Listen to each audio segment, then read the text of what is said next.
Ah, est-ce que vous m'entendez bien? Puis là, les commentaires, je suis prête. Oui!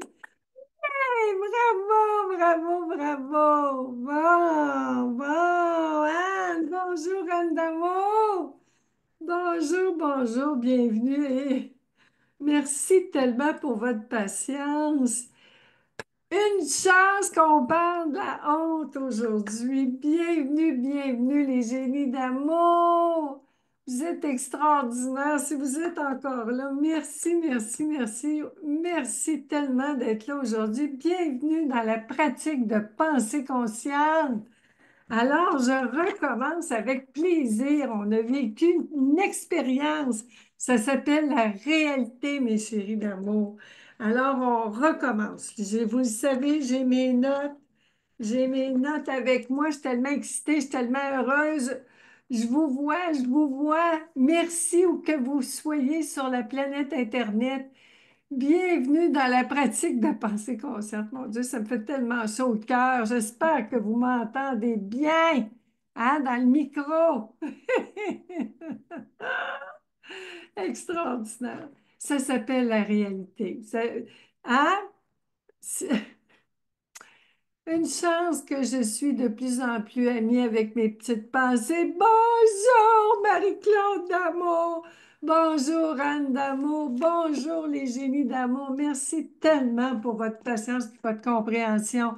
On a eu un petit pépin de son. Et ce qui est merveilleux, avant la pratique de pensée consciente, j'aurais tellement eu honte. J'aurais tellement eu honte parce que on va voir pourquoi. Pourquoi j'aurais eu honte. Alors, aujourd'hui, on parle de la honte.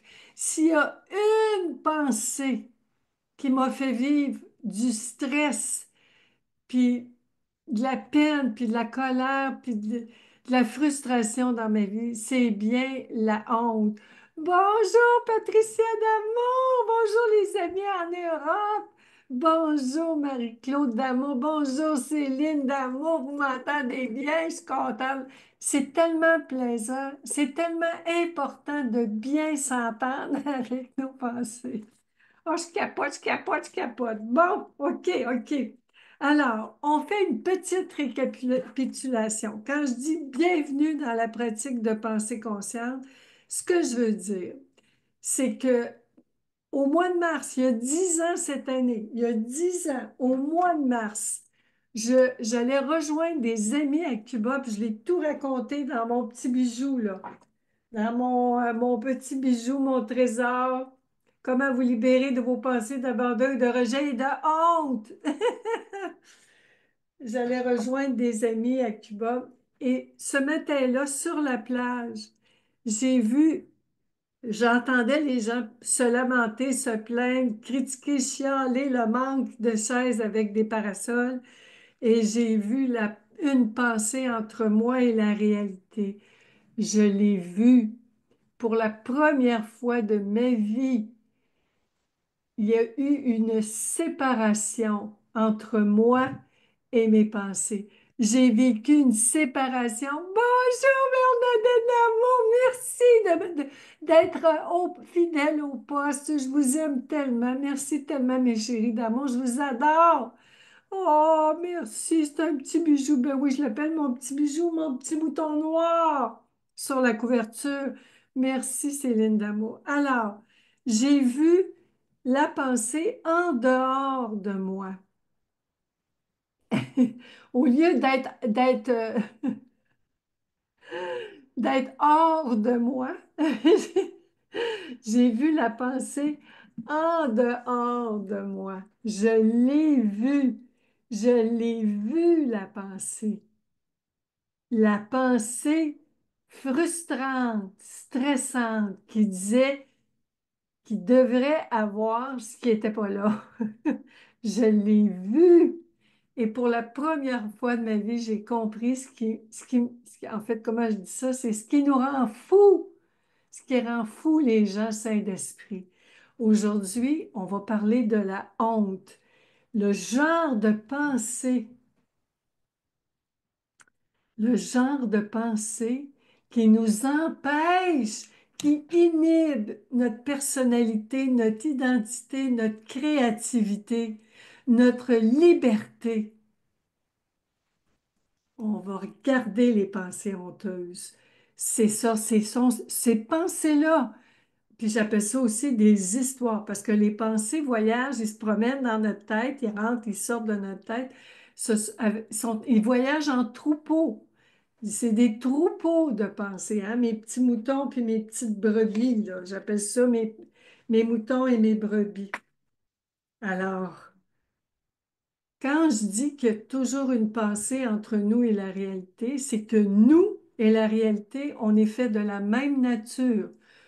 Nous sommes l'amour, la conscience, la paix, le calme, la joie, l'abondance, la vérité, la liberté.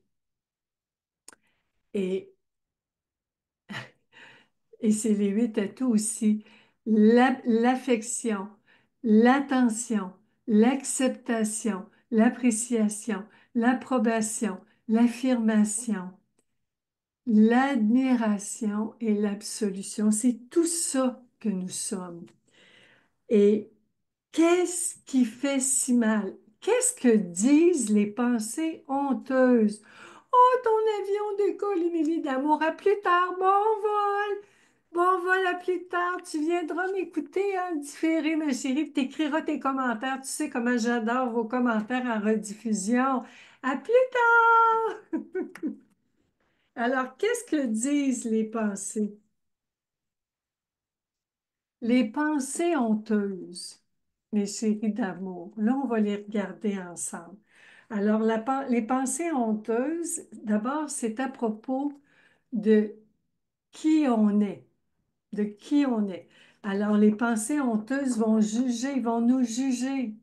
Ils vont dire, puis là, j'ai pris des exemples, là.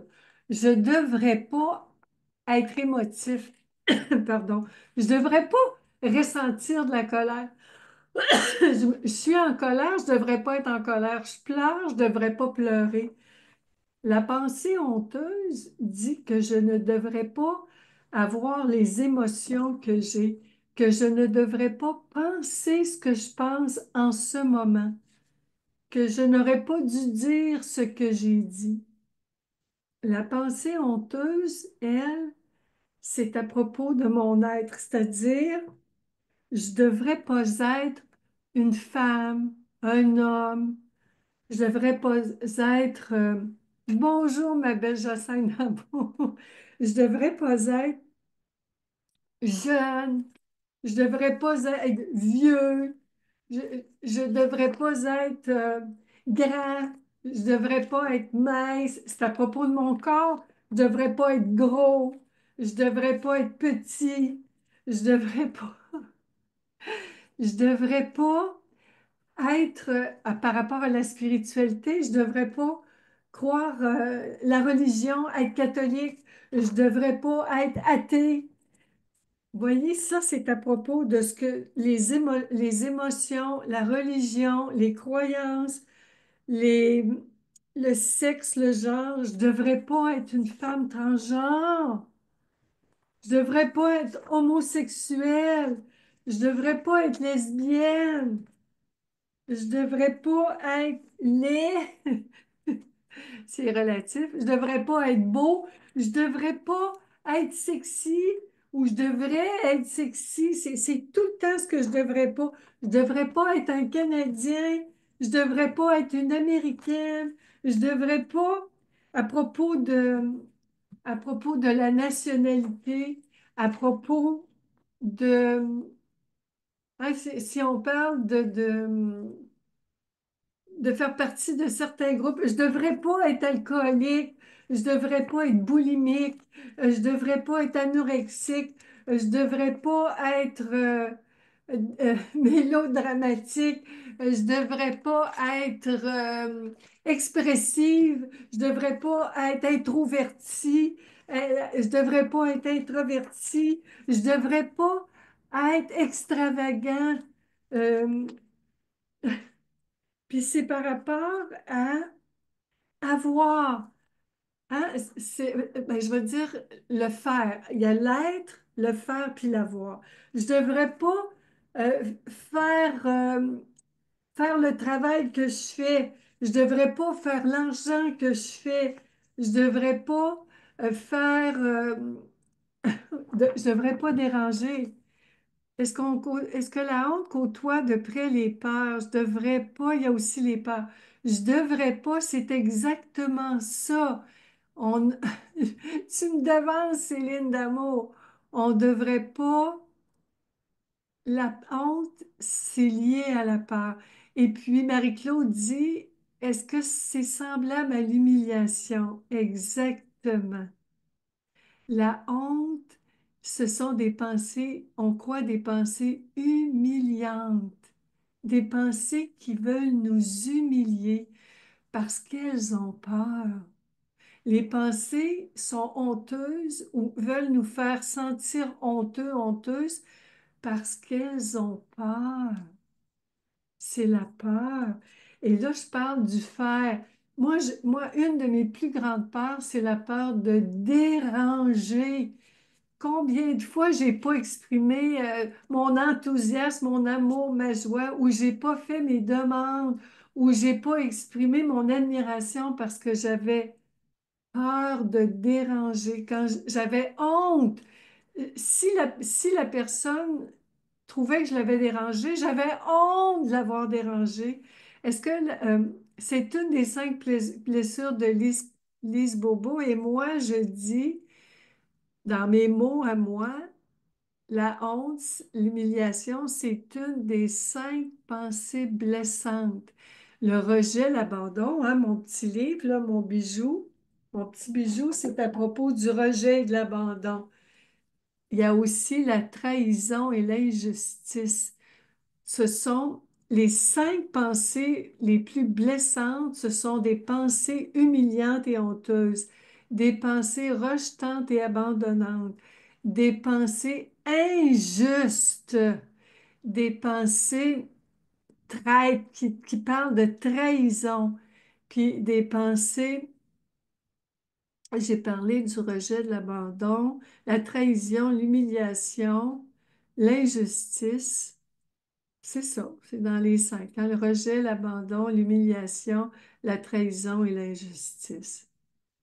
On le vit au travail, c'est ça. Je ne devrais pas faire le travail que je fais. J'ai honte. J'ai tellement d'exemples. Je vais vous sortir des exemples et sûrement que là, il vous vient des exemples. Et moi, j'en ai, je vais vous en sortir un peu plus tard, là. Je ne devrais pas euh, faire les rénovations que je fais. Je ne devrais pas dépenser. Je devrais pas économiser. Des fois, j'ai des économies, puis tout le monde dépense, puis moi aussi, je devrais dépenser. Je devrais pas faire d'économies. Je devrais pas m'affirmer. Je devrais pas revendiquer mes droits. Je devrais pas, je devrais pas demander qu'on me respecte. Je devrais pas. euh, il y en a plein. Ça vous vient, mes chéris d'amour. Il en vient. Et ça, c'est à propos du faire. À propos de l'avoir, hein, je l'ai dit, je ne devrais pas avoir l'intelligence que j'ai. Moi, j'étais à l'école, j'avais des bonnes notes, puis c'est pas de ma faute parce que je comprenais. Bon, Euh, tu- c'est relatif. C'est relatif, l'intelligence. Des fois, je vais être très intelligente, puis d'autres fois, je ne serai pas du tout intelligente, mais je devrais pas être stupide, hein? Je devrais être plus intelligent que ça. Puis c'est à propos, je devrais pas avoir la famille que j'ai. Je devrais pas avoir le conjoint que j'ai. Je devrais pas avoir la maison que j'ai ou l'appartement que j'ai ou le corps que j'ai ou l'entourage que j'ai ou le pays que j'ai ou la planète que j'ai ou les moyens que j'ai, la voiture que j'ai, le village, la ville que j'ai. Il y en a tellement, tellement, tellement. Tout ça, voyez-vous comment ça en fait beaucoup? Ça en fait énormément, toutes ces pensées-là. toutes ces pensées-là sont entre nous et la réalité. Ces pensées honteuses-là nous font sentir comment? Nous font sentir comment? Quand on a honte, on se sent comment? On réagit comment quand on croit des pensées honteuses? On réagit comment? Comment vous réagissez, mes chéris d'amour? Moi, dans mon cas, quand j'ai honte, je veux disparaître de la planète. Je veux m'effacer. S'il existait une grosse gomme à effacer, je m'effacerais. Oui, frustrée, Marie-Claude. Je suis frustrée. Je suis en colère, je m'en veux.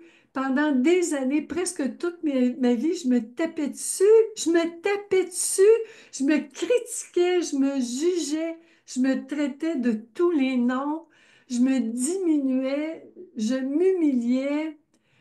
J'étais tellement malheureuse et je me comparais aux autres. Les autres sont bien plus intelligents que moi. Les autres sont mieux que moi, sont plus brillants que moi. Les autres sont plus beaux, plus minces, plus riches, plus compétents que moi. C'était tout le temps la comparaison. Puis je m'en voulais, j'avais honte. Et même si j'en avais vraiment besoin, partir dans un trou de souris, oui, ma chérie d'amour. Ma fille adorée, ma fille transgenre, Alexandra adorée, son symbole à elle, son, son totem, comme on dit chez les scouts, c'est la souris. Elle, quand elle a peur, quand elle a honte, elle veut se cacher dans un petit trou de souris. Oui, moi, je veux disparaître, je veux qu'on m'oublie, je veux plus exister. Tellement j'ai honte. Je voudrais qu'il invente une machine à voyager dans le temps pour revenir en arrière puis effacer ce que j'ai fait. C'est horrible. Puis je me diminue, puis dans un groupe, moi, inhibe ma créativité. Je, je me, je m'opprime, je m'empêche de m'exprimer, je me fais petite, petite, puis invisible. Et je vais vous dire, c'est pas une vie, hein? C'est pas vraiment une vie super agréable. Je l'ai tellement souvent vécu. Je l'ai tellement souvent vécu. Comment me sortir de ça? Puis là, il y en a qui disaient, oui, mais accepte, accepte. Comment accepter? Avez-vous déjà essayé de l'accepter? Ça marchait pas pour moi. Ça marchait pas. Ça marchait pas. J'ai tellement eu honte. J'ai tellement eu honte de plein d'affaires dans ma vie. Tellement, tellement eu honte. Alors là, j'ai énuméré quelques exemples. Quelques exemples des pensées honteuses qu'on entend dans notre tête. Est-ce que vous les entendez, les pensées dans votre tête? Les pensées parlent dans notre tête, hein, la petite pensée honteuse. Moi, je les compare à des moutons et des brebis. T'as le Wi-Fi, Émilie, dans l'avion! Oh my God! Wow! Oui, j'ai peur de perdre, je me dévalorise, on se diminue. On ne se sent pas à la hauteur. On imagine la petite pensée, elle, moi je l'appelle la petite pensée idéaliste, là. Elle imagine une hauteur, puis la petite pensée, en fait, que je dirais, la petite pensée blessante, elle se compare, puis elle dit, j'atteindrai jamais ça. C'est les deux. Il y en a une qui est très idéaliste, puis il y en a une qui est très pessimiste, je ne sais pas comment l'appeler, l'optimiste, la pessimiste, de toute façon, positive, négative, ce sont les deux côtés d'une même pensée. La polarité négative, le pôle négatif, la polarité positive, le pôle positif sont les deux pôles de chaque pensée, parce que les pensées sont bipolaires.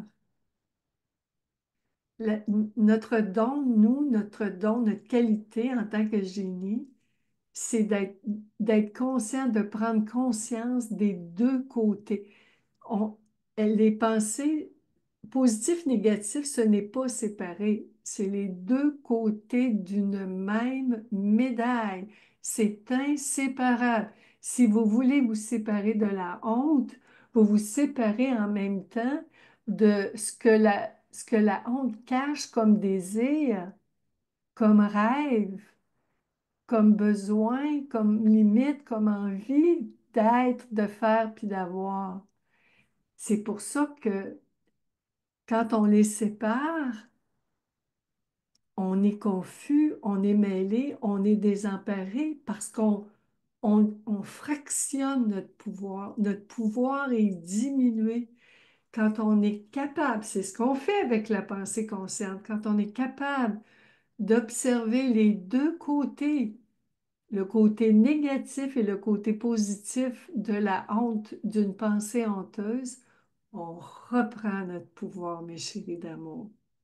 Parce que la pensée honteuse a quelque chose d'important à nous dire, à nous enseigner. Ce sont des grands maîtres, les pensées, des grands maîtres. Et quand on ne l'entend pas dans notre tête, on va l'entendre de la bouche de personnes à l'extérieur de nous. Les pensées parlent dans notre tête et elles ne font aucun son. C'est pour ça. Puis il passe vite, hein? Sur l'autoroute, les pensées, ça passe très, très vite. Alors, mon truc à moi, c'est de les écrire.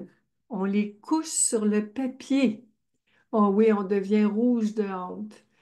J'ai tellement rougi dans ma vie de honte. Je m'en souviens, j'ai des souvenirs, là, ça commence à 4, 5 ans, mes souvenirs.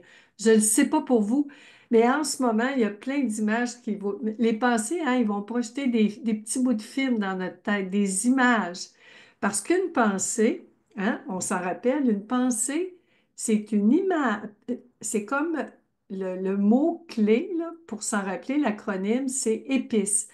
Une pensée, c'est une émotion, une perception, une image, une croyance, une expérience et une sensation. En résumé, ce sont des histoires. Les pensées, quand on devient rouge, c'est une réaction. Quand on croit une pensée honteuse, tout de suite notre corps, ce haut-parleur des pensées, le haut-parleur des pensées qu'on croit, il va tout de suite réagir. On va avoir les joues rouges, on va avoir des palpitations. Moi, j'ai les mains moites, j'ai les mains froides, euh, je, je me sens mal, je suis paralysée, j'ai une boule j'ai un point dans la poitrine, une boule dans l'estomac, j'ai des crampes dans le ventre, j'ai mal à la tête. Je peux avoir l'impression d'avoir une barre dans le front, j'ai la gorge sèche. Et c'est ça, Émilie, tu le dis, on neutralise. Le travail de la pensée consciente, c'est de voir les deux côtés pour neutraliser les polarités positives et négatives parce que la réalité est neutre. Au fond, notre nature est neutre. Quand je dis neutre, là, l'amour, quand je dis que l'amour est neutre, c'est que c'est relaxant. Notre nature, c'est la détente et la relaxation. C'est la paix. Ce sont les pensées qui créent la confusion. Et de le voir, ça change tout. Alors, la pratique de pensée consciente, ce sont 5 étapes. Le formulaire est disponible sur mon site web, mes chéris d'amour, si vous ne l'avez pas encore rechargé. Rechargé. Téléchargé. Rechargé, c'est drôle. Ils sont comiques, les petites pensées. Il y en a une qui s'est échappée. Le PDF est dans Pratique de pensée consciente. Sous l'onglet, c'est Approche. Sous l'onglet Approche, le PDF est disponible gratuitement. Et les 5 étapes, on identifie. Le quoi? On identifie la pensée honteuse avec son histoire, parce qu'elle a une histoire, avec le contexte, la situation. Ensuite, la deuxième étape, on retrace son histoire. C'est le où, le quand. Quand est-ce qu'on a commencé à croire cette pensée honteuse-là? Comme par exemple, je ne suis pas à la hauteur. C'est une pensée qui nous fait très honte. C'est très honteux de pas être à la hauteur, de sentir qu'on n'est pas à la hauteur. Puis les émotions, toutes les émotions, on les identifie. Alors, quand est-ce que j'ai commencé à croire ça? Qui? La première personne dans ma vie qui en a parlé. Et Quand je crois cette pensée-là, j'ai quel âge? Moi, quand j'ai honte, j'ai à peu près 4 ans, 4 5 ans maximum. Je me sens complètement démunie, impuissante. Je me sens seule, je me sens seule au monde. J'ai l'impression que personne ne peut m'aider. Je me sens abandonnée, rejetée, ça, c'est ma principale réaction. Alors, la troisième étape, le où on vérifie où vit cette pensée. Je devrais être à la hauteur. Est-ce que c'est vrai? La réalité, c'est quoi? En ce moment, est-ce que je pourrais être plus? La pensée dit je ne suis pas à la hauteur. En fait, elle dit je ne suis pas assez. J'aurais dû faire plus, j'aurais dû faire mieux. J'ai honte de ne pas avoir assez fait. Puis la réalité, c'est quoi? J'ai fait ce que j'ai fait. Pas plus, pas moins. C'est ce qui est fait. Oui, on se sent seul au monde. Merci, Mélie d'amour, d'avoir mis le lien. Bernadette, on se sent seul au monde parce que les pensées blessantes et stressantes nous isolent du monde. Puis, moi, je me dis, si elles veulent nous faire sentir seuls, c'est pour qu'on réfléchisse que c'est pas vrai qu'on est seul au monde. On est entouré de milliards de pensées. Puis sur la Terre, on est 7 milliards en ce moment. C'est très difficile d'être seul au monde, à part quand on croit la pensée, je suis seul au monde. Parce que quand on commence à en parler aux autres, moi, quand j'ai commencé à me confier aux autres, puis que j'ai accueilli les confidences des autres, j'ai réalisé à quel point on croit toutes les mêmes pensées. Il y a tellement de gens sur la Terre en ce moment qui croient des pensées honteuses. C'est tellement universel. Ce qui fait qu'on se sent seul, c'est parce qu'aussitôt qu'on la croit, ça devient personnel. C'est ça la sensation d'être seul au monde. Ça devient très, très, très personnel. On a l'impression que personne d'autre qui vit ça. C'est tellement pas vrai, mes chéris d'amour. Tout le monde le vit. Il suffit de se confier à quelqu'un, puis la personne va lui dire, ah oui, j'ai déjà vécu ça. Si quelqu'un ne l'a jamais vécu, vous me l'enverrez. J'aimerais beaucoup jaser avec cette personne-là. La quatrième étape, on équilibre. C'est quoi les avantages d'avoir honte?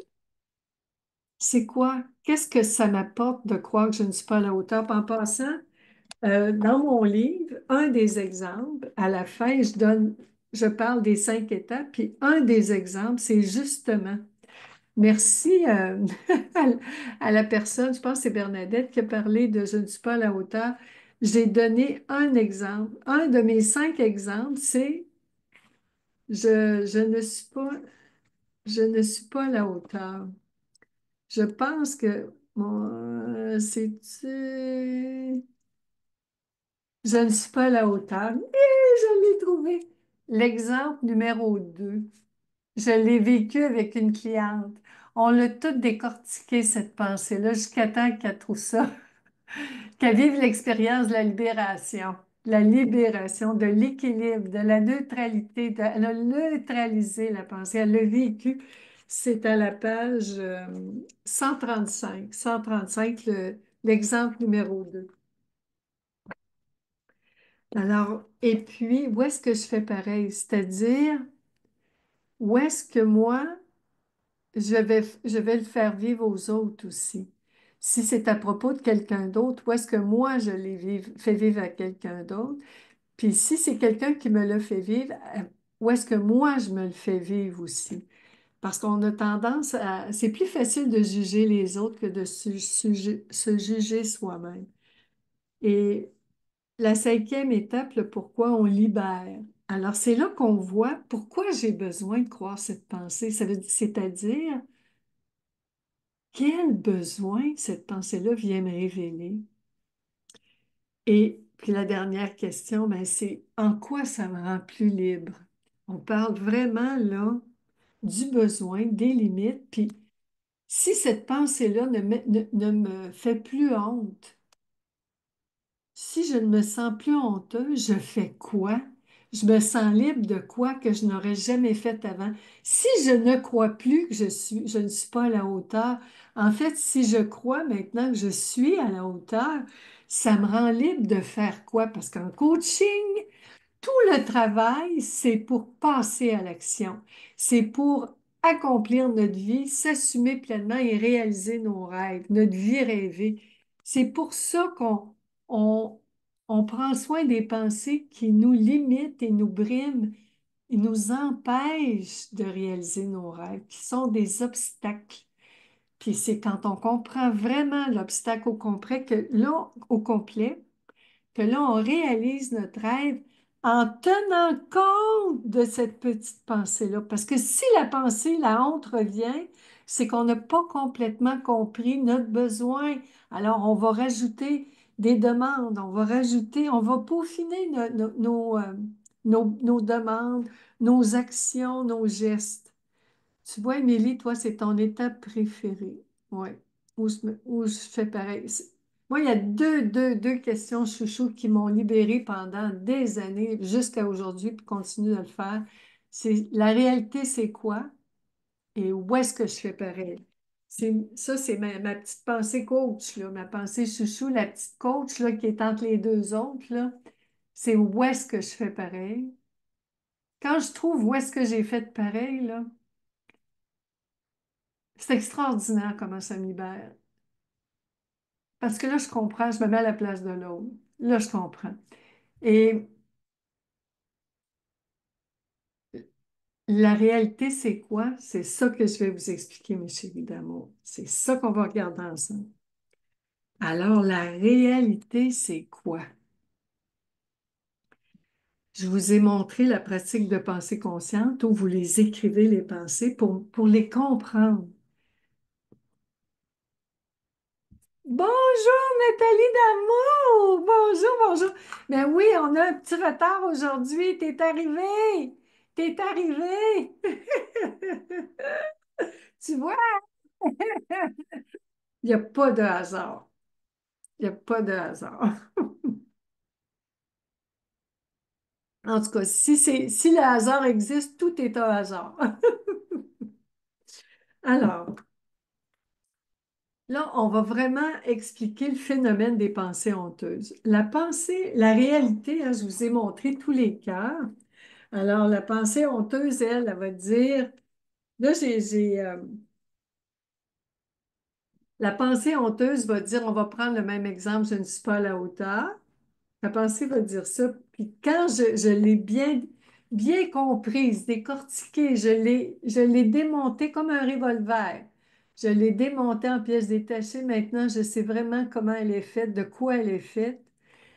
Je reviens à la réalité, c'est-à-dire que là, je vois la réalité clairement. Sans cette pensée-là, je retrouve mon pouvoir, ma conscience, ma liberté, ma vérité, mes besoins. Mes besoins sont clairs, la clarté. Là, c'est clair. Mes besoins sont clairs sans la peur. Parce avec la pensée honteuse, avec la pensée honteuse, j'ai peur de l'opinion des autres. Mais au fond, c'est tout le temps mon opinion. Quand moi, j'ai plus peur de mon opinion, des jugements, j'ai peur des jugements des autres. Les jugements des autres puis mes jugements, c'est la même chose. J'ai peur de l'opinion des autres. Mon opinion, l'opinion des autres, c'est la même chose. Quand j'ai compris les jugements, les opinions, à quoi ça me servait, le négatif de ça, le jugement qui dit je ne suis pas à la hauteur. Et alors, quelqu'un me dirait, tu n'es pas à la hauteur de dos, je dirais, c'est un point de vue, c'est possible. Puis c'est vrai, je l'ai cru longtemps que je n'étais pas à la hauteur dans ce domaine-là. Maintenant, pour le moment, je la crois plus. Et je comprends que pour toi, c'est possible que je ne sois pas à la hauteur. C'est vrai. Alors, les pensées honteuses vont tout le temps comparer ce qui est avec ce qui aurait dû être, avec ce qui devrait être, puis qui aurait dû être. La peur et la culpabilité. La honte et la culpabilité, ça se ressemble beaucoup. La peur, la culpabilité, c'est juste le temps qui est différent. La peur, c'est à propos du futur. La culpabilité, c'est à propos du passé. La peur, c'est à propos de ce qu'on n'a pas encore fait. On a honte de faire, de faire la mauvaise chose. La culpabilité, c'est qu'on a honte d'avoir fait la mauvaise chose. On n'aurait pas dû faire la mauvaise chose. On ne devrait pas faire la mauvaise chose. Que ce soit futur ou passé, c'est tout le temps une pensée qui se projette. On est tout le temps dans l'imagination, dans la fiction, dans l'imaginaire. Parce qu'est-ce qu'on vit? On vit ce moment maintenant. La réalité, ça se passe maintenant. Et quand on croit les pensées honteuses, on est sur la défensive. Il y a des personnes, quand ils ont honte, qui vont critiquer les autres, attaquer les autres. Et ça peut être un réflexe. Moi, je m'attaque et je me critique. Une autre réaction, ça peut être d'attaquer et de critiquer les autres. Émilie, tu es dans le ciel, puis tu dis, je suis à la hauteur du ciel, oui. 30 000 pieds d'altitude. Ah! Alors,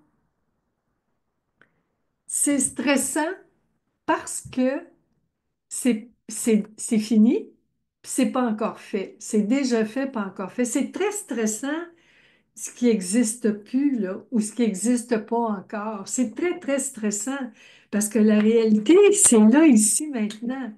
Alors,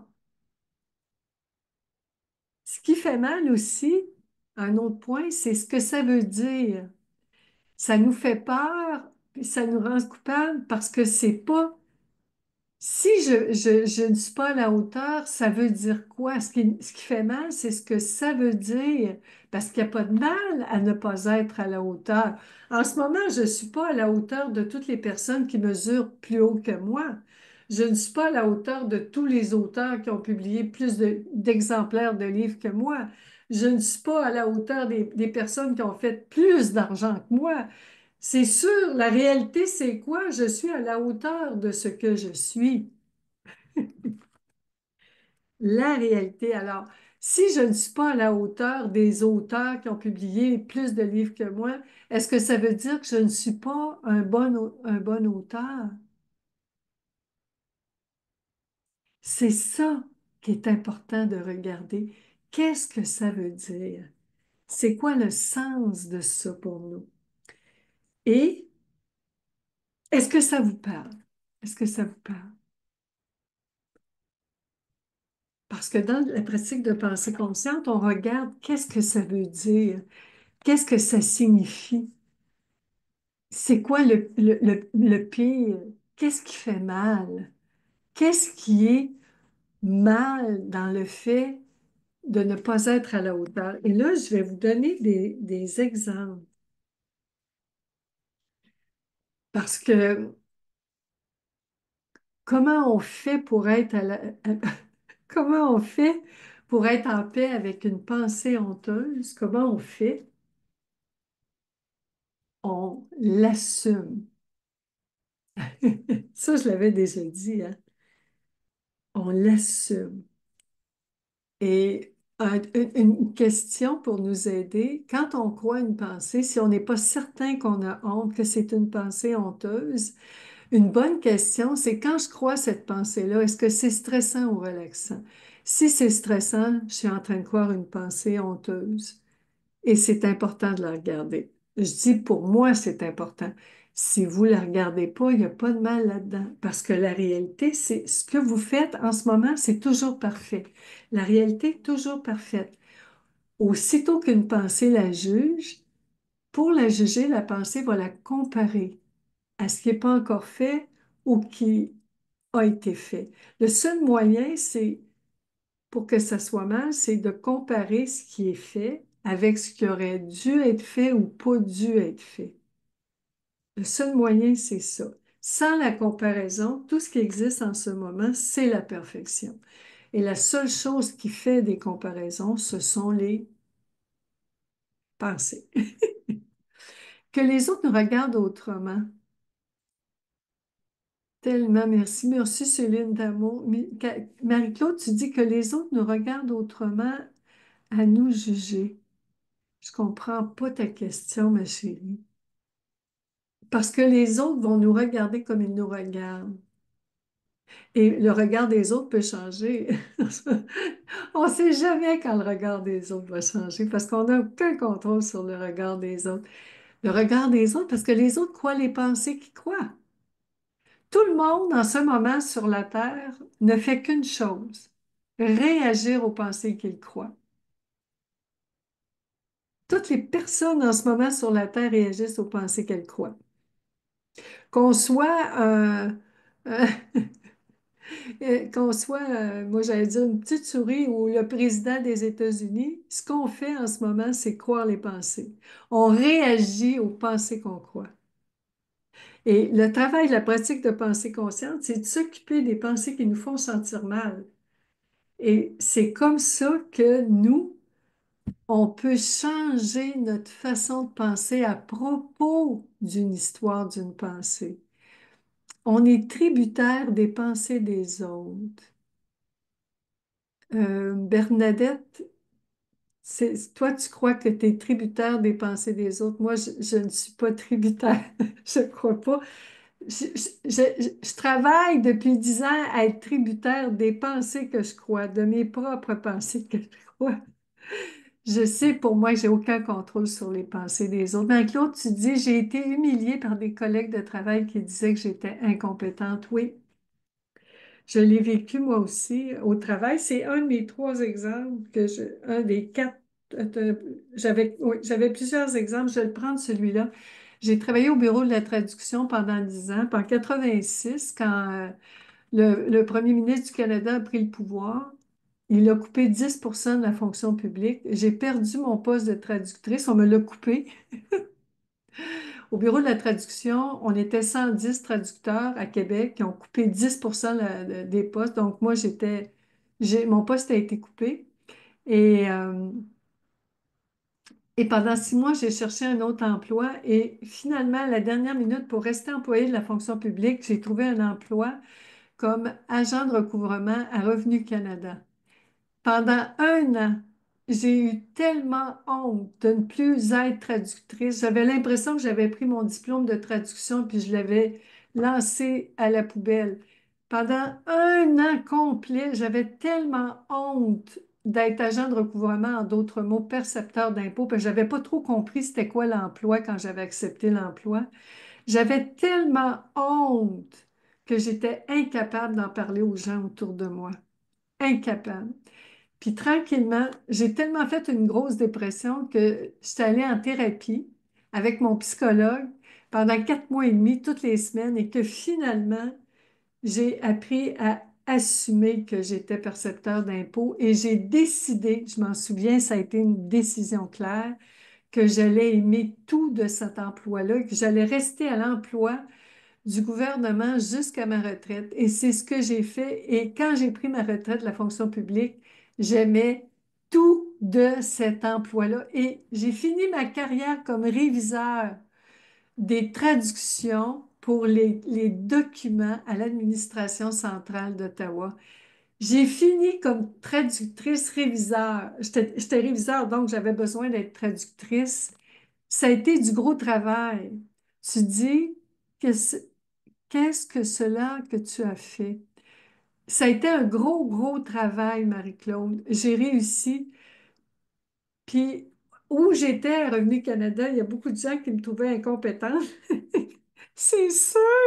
Et une des choses extraordinaires que j'ai faites au début, parce qu'on avait des cours et des cours et des cours, 2 semaines sur la loi des compagnies, 2 semaines sur la loi des faillites, 2 semaines sur la loi de l'assurance-emploi. Et moi, il y a une chose qui est extraordinaire. Merci, Marie-Claude, pour ton commentaire. Il m'est arrivé une chose extraordinaire. C'est que dans mes cours, je ne comprenais rien. Je ne suis pas une comptable. Je connaissais rien des mathématiques. J'étais en lettres. J'étais en traduction. Moi, c'est les mots, les pensées. Et pendant tous mes cours, tous les jours, puis c'était des gros livres, là. C'était, Ah, c'était tellement dur, dur pour moi, mais je voulais réussir. Et j'avais tout le temps la main levée parce que je disais, excusez, j'ai pas compris, j'ai pas compris. Et j'avais décidé de ne pas avoir honte d'être ignorante. Et c'est là, à Revenu Canada, que j'ai appris à poser des questions. C'est pour ça qu'en coaching, ça m'a tellement servi. Avec mes clients, ils savent, mes clients, je pose des tonnes de questions. Et j'ai posé des questions et des questions et des questions. Puis à chaque fois, les profs disaient, les formateurs ou les formatrices disaient, merci Dominique, tu poses une question pour beaucoup de gens qui n'ont pas le courage de demander. Et j'avais assumé mon ignorance. Puis là, tu dis, Marie-Claude, que tu dirais que tu as une pancarte sur toi quand tu vois tes collègues. Oh, j'aimerais tellement te parler en privé, là. Si tu veux, à un moment donné, on se fera une petite jasette là-dessus. Cette pancarte-là, c'est l'opinion des autres. C'est vrai seulement au moment où tu le crois. Dès que tu crois plus cette pensée-là, Marie-Claude, je peux te dire, ça fait plus mal. J'ai un exemple, entre autres. Puis on pourra, je t'invite, Marie-Claude, si tu veux, là, je te le dis, on pourra avoir une jasette en privé, nous deux. Ça va me faire plaisir de développer ça avec toi. Et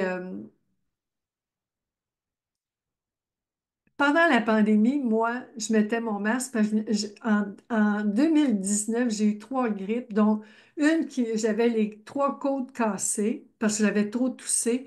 J'avais des pompes parce que j'étais asthmatique. Et quand la pandémie est arrivée, il n'était pas question que je rattrape la grippe. Pas question. Alors, j'ai porté le masque.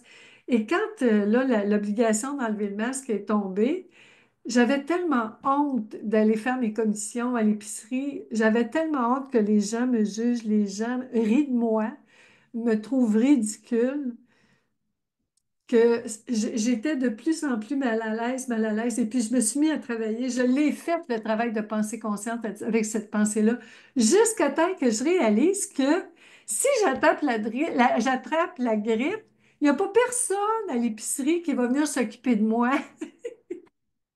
C'est moi qui est responsable. Alors, ça a été extraordinaire. Et là, je me suis dit, là, les petites pensées, il y avait peur. Ils disaient, ah, si quelqu'un nous juge, ben, ils nous jugeront. Si quelqu'un nous regarde avec des gros yeux, ils nous regarderont avec des gros yeux parce que le truc du jour aujourd'hui, mes chéris, le voici. Êtes-vous prêts? Le truc du jour, c'est la réalité, c'est quoi?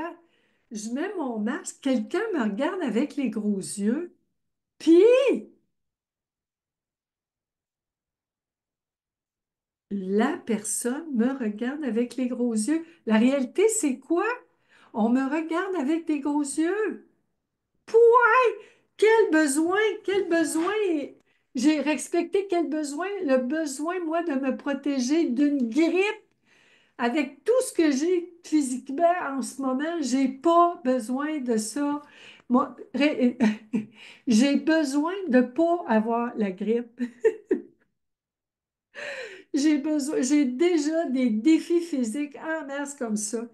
Puis, c'est tout le temps, on est responsable de notre énergie, de notre pensée. Puis, tu sais, ma Bernadette chérie, notre énergie dépend des pensées qu'on croit parce que nous, on a une source d'énergie infinie dans notre cœur. C'est sûr que dans notre corps, on a une source d'énergie limitée. La seule chose qui va fermer le robinet, là, le robinet de la canalisation d'énergie, c'est une pensée. J'ai une pensée de désespoir, puis je me sens, ça coupe l'énergie. L'énergie, c'est un autre mot pour l'amour, hein? La confiance, la joie, la gratitude, la conscience, la paix. C'est un autre mot. On est responsable de nos croyances, c'est-à-dire, Émilie Damour, merci, on est responsable des pensées qu'on croit à propos des autres et de soi. C'est vrai, Marie-Claude, on est responsable de nos pensées. Alors, ça, c'est le fun. Quand on découvre qu'on est responsable, puis quand je dis j'assume, en fait, ce que je veux dire, c'est simplement le travail, la pratique de pensée consciente. Observer, constater, remarquer, juste être présent. Notre nature, c'est la présence. Notre corps, la preuve. Quand je dis que la réalité, c'est le présent, notre corps est dans le présent. Lui, notre corps, il fait juste réagir aux pensées qu'on croit. Notre corps va réagir aux pensées qu'on croit parce que lui, il est toujours dans le présent. Si vous partez dans vos pensées puis vous avez peur, regardez votre corps, touchez votre main. La main est dans le présent. Puis si vous avez des palpitations, c'est pas le corps qui a des palpitations, c'est l'effet de croire des pensées. Le corps, il y a une palpitation pour attirer notre attention dans le présent. You-hou! Tout ce qui se passe dans notre corps, c'est you-hou, ma dodo, c'est le haut-parleur des pensées, des émotions, des images, des sensations. Oh, comme quoi, Bernadette, comme quoi la cause la plus importante est de dos, celle qui gère nos pensées. Moi, je gère mes pensées et je vous accompagne à coacher vos pensées. On travaille ensemble, ma chérie. C'est toi qui gères tes pensées quand je te coach. En fait, toi et moi, ce qu'on fait quand on a une séance de coaching, ma chérie, on coach ensemble tes pensées. On le fait ensemble. C'est impossible que je le fasse sans toi. Puis, ça prend toi. Il y a juste toi qui peux le faire. Moi, je ne peux pas rentrer dans ta tête. Même des fois, il y en a qui vont dire, il rentre dans ma tête. Oh, il dit ça pour rentrer dans ma tête. Lui, il ne rentre pas dans notre tête. C'est la pensée qui rentre dans ma tête. Et quand je la crois, elle plante son piquet. Elle délimite son territoire. Elle, la pensée, elle, la pensée, là, elle s'installe dans notre esprit. Puis elle détermine, elle plante son piquet. Moi, j'aime ça dire ça comme ça, là. Youhou, oui, youhou, c'est vrai. Quand on voit la réalité, youhou, comme dirait Annick Laprate, qui a écrit une préface exceptionnelle, la préface de mon petit bijou. C'est ma phénoménale préfaceuse, qui est tellement géniale, extraordinaire, Annick d'amour, que je salue, que j'aime, que j'adore pour toujours. Merci, Annick, pour tout, encore et toujours tout. Je t'aime tellement, ma chérie. Je peux partir, vous voyez comment les petites pensées vont vite, mais la pensée, elle plante son piquet. Puis plus je la crois, plus ça a l'air vrai. Aussitôt que je crois une pensée, elle est vraie. Parce que ma nature, c'est la vérité. Alors le seul moyen d'arrêter de la croire, c'est la remettre en question, la faire douter d'elle-même. Douter d'elle-même. La préfaceuse du bijou de dodo, oui, Mélie d'amour. Alors, un autre exemple, mais là, c'est trop cute celui-là. Un autre exemple à propos de notre corps, c'est très personnel cet exemple-là. Je me souviens une fois, j'étais allée souper chez des amis, puis il y avait un couple d'amis qui étaient là avec leur petite fille. Ça fait très longtemps. Moi, je collectionne les cœurs depuis 1979, l'année que je suis tombée enceinte de ma fille transgenre adorée, ma fille adorée. Et je me souviens, j'étais allée souper chez des amis, puis la petite fille était là avec son père, sa mère. Puis là, à un moment donné, la petite fille arrive, puis elle me regarde. Elle avait sa petite pouliche. Vous savez, la mode des petites pouliches. Elle avait une petite pouliche turquoise dans ses bras. Puis là, elle vient me regarder, puis elle me regardait proche, proche. Elle dit, toi, comment ça se fait, toi, que tu as les dents croches? J'ai dit, c'est parce que moi, je collectionne les cœurs. Et qu'en avant, mes dents, ils font un cœur. C'est pour ça que j'ai les dents en cœur. J'ai les dents mes dents sont croches pour faire un cœur. Puis là, la petite fille, elle m'a regardée. Puis là, elle s'est tournée vers son père, puis elle a dit, Papa, pourquoi moi, j'ai pas les dents d'une pouliche? Pourquoi j'ai pas les dents d'un cheval, papa, moi? Elle, elle a les dents d'un cœur. Et officiellement, ce soir-là, je suis tombée en amour avec mes dents. Puis maintenant, je vois toujours un cœur. C'est-tu assez beau le pouvoir d'une pensée qu'on croit?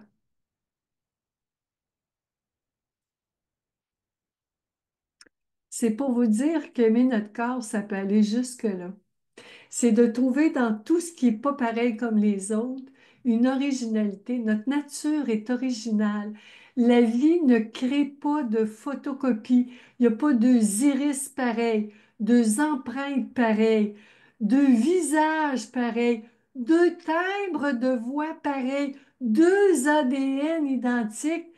Ça n'existe pas, les photocopies dans la nature. C'est pour vous donner une idée de la créativité de la vie. Même si quelqu'un veut me copier, c'est impossible. Plus on assume qui on est. Quand je dis assumer, là, assumer nos dents, assumer notre corps, j'assume ma fille transgenre. C'est la réalité.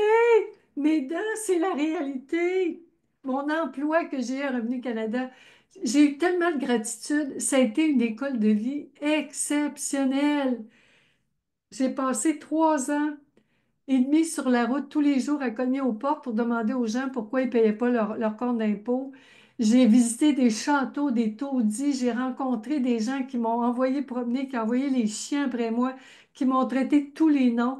J'ai rencontré des gens polis, des gens malheureux, des gens tristes, des gens qui m'ont raconté leur vie. Et moi, j'arrivais tout le temps pour trouver une solution, pour régler leurs problèmes. Et j'ai posé des questions et j'ai écrit des rapports. Finalement, Revenu Canada, j'ai écrit plus que à peu près, ou au moins autant que ce que j'ai écrit au bureau de la traduction. Et en plus, j'ai développé mes contacts avec les gens, les relations humaines. Et j'ai compris qu'on pouvait vivre dans un château et être malheureux. On pouvait vivre dans un petit chalet minuscule puis être au comble du bonheur. C'est pas ça qui fait qu'on est heureux, ce sont les pensées, mes chéris d'amour. Oui, puis il y en a qui veulent nous cloner. Bonne chance! Bonne chance! Bernadette, c'est magique, hein? C'est magique, hein? Et puis un autre petit exemple à propos du travail, on arrive tranquillement à la fin. Je me souviens une journée, puis ça, c'est avant de connaître la pratique de pensée consciente. Ça veut dire que c'est tout le temps en nous. La pratique de pensée consciente, c'est pas sorcier. Ça existe en chacun de nous. C'est une pratique qui est naturelle, qui va avec qui est naturelle selon notre relation avec nos pensées. Je me souviens une journée, je travaillais au bureau. J'étais descendue à la pause café, puis j'avais pris plus de temps que d'habitude. J'avais jasé, j'avais jasé. Puis là, je remontais à mon bureau, puis je me suis dit, oh, quand j'ai vu l'heure, j'ai dit, ah, j'ai débordé d'au moins 5 minutes, je vais me faire. Je me sentais déjà mal et coupable. J'avais un peu honte. J'avais un peu honte. Puis tout à coup, mon patron, il m'a dit, viens me voir dans mon bureau. Je suis rentrée dans son bureau, je me suis assise à son bureau, puis mon patron m'a regardé, puis il a dit, savais-tu que tu es 5 minutes en retard? Tu as pris 5 minutes de plus pour ta pause. J'ai regardé mon patron et ce jour-là, ça a été un grand jour, je m'en souviens. J'ai dit, c'est vrai, j'ai pris 5 minutes de plus. Mon patron, il a dit, ben, j'espère que tu ne leur feras plus. J'ai dit, j'en prends bonne note. Oui, tu peux compter sur moi, je ne leur ferai plus. Et là, je suis retournée à mon bureau, puis j'essayais de trouver une vapeur, un soupçon de honte ou de culpabilité, puis j'ai réalisé que quand on reconnaît ce qui est, il n'y en a pas de honte. Quand je porte un masque parce que j'ai besoin de porter un masque, il n'y a pas de honte, c'est mon besoin. Quand on reconnaît ma fille transgenre, quand je reconnais ma fille transgenre aime les femmes, c'est une lesbienne, c'est la réalité. C'est pas une maladie qu'on attrape, c'est la réalité. Et même les maladies qu'on attrape. Moi, j'en ai j'ai la fibromyalgie. Je me suis battue contre ça en 1900 quand j'ai appris que j'avais la fibromyalgie en 88. Non, c'est pas, je veux pas j'ai contesté, je me suis débattue et je vis avec la fibromyalgie depuis 35 ans. C'est la réalité. Peu importe nos maladies, le glaucome, la sécheresse oculaire, là, j'ai des boutons partout sur le corps. C'est la réalité. Je regarde mon corps couvert de boutons, puis là, je vois les boutons. Il se passe toutes sortes de choses avec mes boutons. Inquiétez-vous pas, j'ai une dermatologue. Puis, c'est la réalité. C'est la réalité. Cette nuit, je me suis réveillée, puis j'avais les yeux, ce petit œil-là très sec, puis je lui donnais une petite goutte pour l'hydrater, puis il y a une petite pensée qui disait, sais-tu, Dodo, il y a juste ce qui n'est pas là qui nous stresse. J'ai dit, c'est vrai, ma chérie. Il y a juste ce qui n'est pas encore fait qui nous stresse. C'est vrai. Il y a juste des peurs pas concrétisées qui nous stressent. C'est vrai, ma chérie. Je disais ça, c'est vrai, puis je me suis rendormie. Alors, pour conclure, les pensées honteuses n'existent pas pour rien. Elles existent parce qu'elles ont besoin d'être entendues, écoutées, comprises, puis d'aller extraire le besoin, la limite. Elles ont un message à nous révéler. C'est pour ça que je vous suggère, mes chéris d'amour, d'en prendre soin, de les écrire et d'aller extirper la petite pépite. La pépite, c'est la fête de mon ami Jojo. Aujourd'hui, je salue Jojo d'amour et notre belle bergère australienne qui est maintenant dans la lumière, Pépite d'amour, notre belle Pépite d'amour. En l'honneur de Pépite, je vous invite à découvrir, à aller chercher faire du travail quand on travaille dans une mine, hein, on fait de l'exploration minière, explorer cette pensée-là, cette histoire-là, pour découvrir la petite pépite d'or qui va vous libérer et que vous allez aimer pleinement. Et en finissant aujourd'hui, on arrive à la fin, mes chéris d'amour. J'aimerais savoir avec quoi vous repartez aujourd'hui. C'est ça, ma chérie Nathalie d'amour. Accepter ce qui est. Et on n'est pas obligé d'accepter ce qui est parce que ce qui est ce qui est. C'est juste plus relaxant quand on l'accepte. Oh, tu as fait ton exercice avec le travail de Marie-Claude Damour. Alors, si vous voulez me dire, là, quand je vais vous quitter, vous pouvez continuer de m'écrire vos commentaires en rediffusion, en différé. Je vais répondre à tout le monde. Vous pouvez m'écrire avec quoi vous repartez. Puis dans notre groupe Jason avec nos pensées, vous pouvez m'écrire vos prises de conscience au fil des jours, au fil des semaines. Ou si vous rencontrez une pensée honteuse, vous pouvez l'écrire, puis on va en jaser dans notre groupe de pratique de pensée consciente, mes chéris d'amour. Tu repars avec du soulagement, Bernadette d'amour. Wow, wow. Le soulagement, c'est un autre mot pour la libération, pour le lâcher-prise, pour la détente, la paix. Le soulagement, la petite pensée, c'est soulager et on est soulagé. Oh. Mes chéris d'amour, je vous remercie tellement pour votre courage. Ça prend beaucoup de courage d'être à l'écoute des pensées honteuses. Il y a beaucoup de gens qui veulent s'en débarrasser sans les écouter. Puis si ça fonctionne pour eux, tant mieux. Pour moi, ça fonctionne pas. Oh, tu vas réécouter, ma chérie, depuis le début. Je vous remercie infiniment. On a besoin de travailler. Moi, je suis là si vous avez besoin. Puis des fois, ça peut être un petit appel de quelques minutes. Je suis là pour vous. Vous êtes dans mon groupe. Profitez-en. Oh, merci, mes chéris d'amour. Merci, Nathalie d'amour. Je vous aime tellement. Je vous aime tellement de prendre soin de vos chères pensées. Ces petites chéries si honteuses qui ont besoin de savoir qu'ils ont le droit d'exister, elles aussi. Je vous aime tellement où que vous soyez, à quelle heure que vous soyez, mes chéris d'amour. Merci d'être là. Merci pour votre générosité, votre ouverture d'esprit. Je vous aime tellement. Je vous aime, je vous adore. Et comme dirait ma fille chérie, à plus tard! Et continuons de pratiquer la pensée consciente. Je vous aime tellement. À plus tard!